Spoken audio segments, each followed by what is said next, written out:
Passo a passo, realizamos o procedimento de lifting de cílios. O primeiro passo é colocar os rolinhos clássicos e bastante populares Dolly Lashes no tamanho M na pálpebra e começar a posicionar os cílios sobre o rolinho. Para isso, eu uso uma cola especial.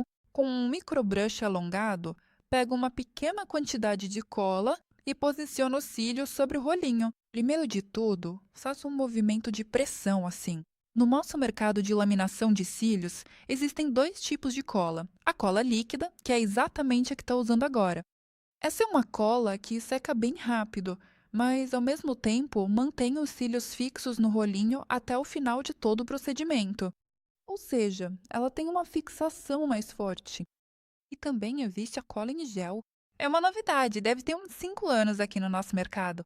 Ou seja, essa cola apareceu relativamente há pouco tempo e ela se caracteriza por ter uma textura oleosa e gelatinosa. Para muitos profissionais, é mais fácil trabalhar com esse tipo de cola. Fica mais fácil e rápido fazer a aplicação. Mas o lado negativo é que os cílios podem começar a descolar do rolinho durante o procedimento. E a própria técnica de aplicação dos cílios no rolinho pode variar um pouco dependendo da cola que você usar. Com a cola em gel, eu posso colocar todos os cílios de uma vez no rolinho e depois pentear. Mas com a cola líquida, isso não pode ser feito, porque ela vai secar e depois não vai dar para ajeitar os cílios direito. Vai ter que remover a cola. É exatamente por isso que eu trabalho por zonas. Ou seja, repare que eu começo a aplicar os cílios no rolinho justamente pelo meio do olho. Quando essa parte está completamente pronta, eu passo para uma nova zona. E assim por diante, até aplicar todos os cílios completamente. Os cílios devem ficar paralelos uns aos outros, bem alinhados, sem se cruzarem. Não pode acontecer de alguns cílios ficarem dobrados, especialmente, por exemplo, nas pontas. Vamos dar uma olhada em uma foto. Nela está mostrada uma aplicação de cílios no rolinho feita de forma errada, incorreta. Ou seja, alguns cílios estão torcidos, sobrepostos uns aos outros, desalinhados, tortos. Também podemos ver que as pontas estão dobradas. Uma aplicação assim pode fazer com que, no final, os cílios fiquem com uma aparência não só desleixada, mas também muito bagunçada. Agora, vamos olhar para a próxima foto, onde também é mostrada uma falha na aplicação dos cílios. Esse erro já não é tão perceptível. Vamos dar uma olhada na foto do antes e depois do procedimento. Podemos notar que, na verdade, o resultado do lifting de cílios ficou bem fraquinho. Sim, ele existe. Os cílios levantaram um pouco, mas para muitos profissionais esse não é o resultado que gostariam de obter. E muitos clientes, especialmente se falarmos da Europa ou da América Latina, acabam procurando um efeito de laminação mais marcante e intenso. O que deveria ter sido feito de diferente nesse trabalho para conseguir um levantamento mais forte dos cílios? Isso é corrigir o excesso de tensão dos cílios no rolinho. Presta atenção! Aqui foi cometido um erro. O rolinho foi colocado inicialmente na pálpebra, bem longe dos cílios. Ou seja, aqui ficou um espaço grande entre a raiz dos cílios e o início do rolinho. Por causa disso, o profissional puxou demais os cílios e a pálpebra da cliente ficou muito virada. E por causa do uso de um rolinho com um ponto de curvatura no terço inferior, ou seja, um rolinho de lifting, toda a geometria e a forma do rolinho foram comprometidas, justamente por causa da tensão excessiva, do excesso de esticamento. O cílio não conseguiu repetir corretamente a forma do rolinho e o resultado ficou fraco. O mesmo erro pode ser observado nesta foto aqui. Preste atenção na pálpebra. O olho está muito virado para fora e, na maioria das vezes, isso é um sinal de que você cometeu um erro, que puxou demais os cílios no rolinho e que o rolinho está muito longe da raiz dos cílios. É preciso posicioná-lo mais próximo e trabalhar com uma técnica de tensão mais suave dos cílios no rolinho. Se você quer aprender todos os detalhes e nuances do lash lifting, quer fazer um lifting de cílios bonito, do jeito que as clientes realmente desejam, eu te convido para o meu curso online. Todas as informações estão na descrição e no comentário fixado. O curso é em formato de videoaulas. O acesso é liberado imediatamente e você pode adquirir o curso de qualquer lugar do mundo.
Como trabalhamos com os produtos para laminação de cílios? O primeiro produto tem um papel muito importante, porque é ele que altera as ligações no fio e, graças a ele, conseguimos criar uma nova curvatura nos cílios, levantar os cílios, fazer o lifting. E exatamente onde você aplica o primeiro produto e como você faz essa aplicação vai influenciar muito na intensidade da curvatura.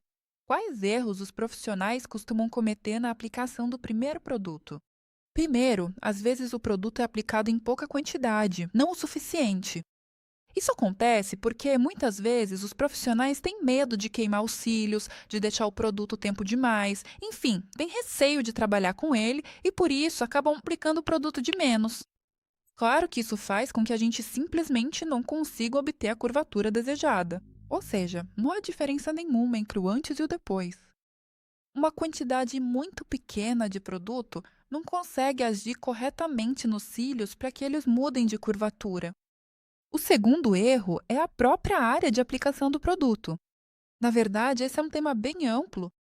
Dependendo do tipo de cílios com que você está trabalhando, se são cílios retos, se crescem para baixo, se já tem uma curvatura natural, se são mais rígidos ou, ao contrário, mais porosos, tudo isso influencia na área onde o produto deve ser aplicado. Além disso, o resultado que você deseja obter também influencia.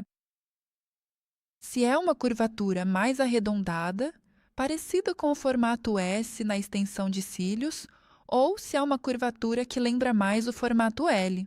Tudo isso influencia na área de aplicação do produto. Mas vamos simplificar? Na maioria das vezes, devemos aplicar o primeiro produto com uma pequena distância da raiz, exceto se estivermos usando a técnica coreana ou se os cílios crescerem para baixo. E aplicamos o produto mais ou menos no meio do comprimento dos cílios. Na maioria das vezes, isso já é suficiente.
coloração dos cílios. Parece um tema tão simples, é só misturar a tinta e pá pronto.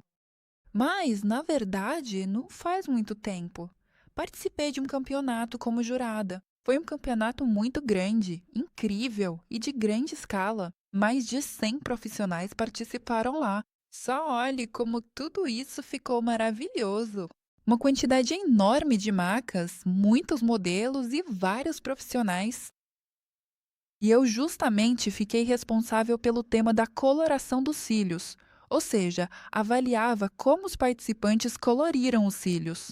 Lá, nós, todos os jurados, dividimos entre nós os critérios de avaliação. E um dos meus critérios era justamente a coloração dos cílios. E qual não foi a minha surpresa ao perceber que, mesmo no campeonato, onde os profissionais já chegam preparados, né, e onde eles tentam fazer o melhor trabalho possível de laminação de cílios, ainda assim muitos cometem erros. O que pode ser feito de errado aqui? Deixar de pintar alguns cílios, deixar de cobrir alguma área dos cílios. Isso fica muito evidente em cílios claros. Nos cílios de pessoas eslavas é ainda mais perceptível. Pode-se deixar de pintar a região próxima à raiz ou, ao contrário, esquecer as pontas. Essas são as áreas mais comuns. Além disso, a própria marca do corante também influencia bastante, porque existem corantes que agem devagar e profissionais que querem apressar o processo acabam não deixando o produto agir o tempo suficiente, e por isso o cliente sai apenas com os fios levemente tonalizados. Mas isso não pode ser chamado de uma coloração realmente completa e de qualidade. O ideal aqui é escolher um corante que seja o mais rápido possível, o mais escuro e de qualidade, que funcione em poucos minutos. Além disso, para atingir bem os cílios, é necessário aplicar o corante em quantidade suficiente. Ou seja, você deve deixar uma camada bem generosa nos cílios, mas também não deve exagerar, porque isso acaba sendo desperdício de produto. Assim, se aumenta o custo do procedimento. No geral, vocês podem ver a quantidade que eu aplico. Bom, eu acho que não precisa mais do que isso, essa quantidade já é suficiente. O próximo passo depois da tintura é a limpeza dos cílios. E aqui, por muito tempo, os profissionais se depararam com alguns mitos. Eu mesma estou na área de laminação de cílios desde 2019 e quando eu estava aprendendo, me ensinaram a não molhar os cílios. Me diziam que a água podia estragar a curvatura, que se o cliente molhasse os cílios, eles poderiam cair. E por causa disso, nós, profissionais, não limpávamos direito os cílios e deixávamos a cliente embora com os olhos um pouco sujos. Ficava cola nas pálpebras e no espaço entre os cílios, ou seja, entre os pelinhos, ficava tinta. Precisa de ver que isso pode ser perigoso? Sim, acho que vocês entendem. A tinta na pele, que fica por algumas horas, pode causar uma reação alérgica. Quero que vocês não tenham medo da água, porque ela não pode estragar a curvatura. A água age sobre as ligações mais fracas dentro do fio, as ligações de hidrogênio. São justamente essas ligações que podemos alterar com temperatura e água. Por exemplo, quando enrolamos o cabelo com babyliss, estamos justamente mudando as ligações de hidrogênio dentro do fio. Elas mudam por causa da temperatura. Mas depois, quando ficamos um bom tempo ou simplesmente lavamos o cabelo, nossos cachos acabam caindo, porque as ligações de hidrogênio são muito frágeis e não mudam o cabelo por muito tempo. A laminação dos cílios, ou seja, os produtos usados para o lifting de cílios, alteram as ligações de sulfeto muito fortes dentro do fio. Essas são ligações que, se forem alteradas, não mudam de volta tão facilmente. É uma ligação muito resistente, como se fosse uma estrutura interna do fio. Por isso, não se preocupe, a água não vai estragar a laminação dos cílios. Isso não é verdade, porque nós, com a água, né, agimos em partes diferentes do fio. Pelo contrário, é melhor limpar bem os cílios, passar um cotonete úmido, usar alguma espuma ou shampoo para cílios, para que sua laminação fique com um aspecto mais bonito e mais limpo. E claro, isso é muito seguro quando não fica nenhum resíduo de produto após o procedimento. Para entender como laminada de cílios funciona quimicamente, para estudar esse procedimento de forma profunda e detalhada, venha para o nosso curso online. Lá a gente aprofunda muito, muito mesmo nesse assunto. O link está na bio, na descrição e no comentário fixado. E agora, vamos aproveitar o resultado. Muitas vezes eu gosto de aplicar algum produto nos cílios completamente limpos. Pode ser um sérum especial, algum gel ou até mesmo o terceiro produto do laminado. Ele ajuda a modelar os cílios, dá um brilho final, um acabamento polido e o procedimento faz com que os cílios fiquem com um aspecto super finalizado. Mas isso é questão de gosto, porque o sérum deixa um efeito de cílios um pouco coladinhos. Tem gente que prefere eles mais sequinhos. Enfim, vai do jeito que você mais gostar. Escreva nos comentários o que achou desse efeito do lash lifting. Minha modelo, minha cliente, gostou muito.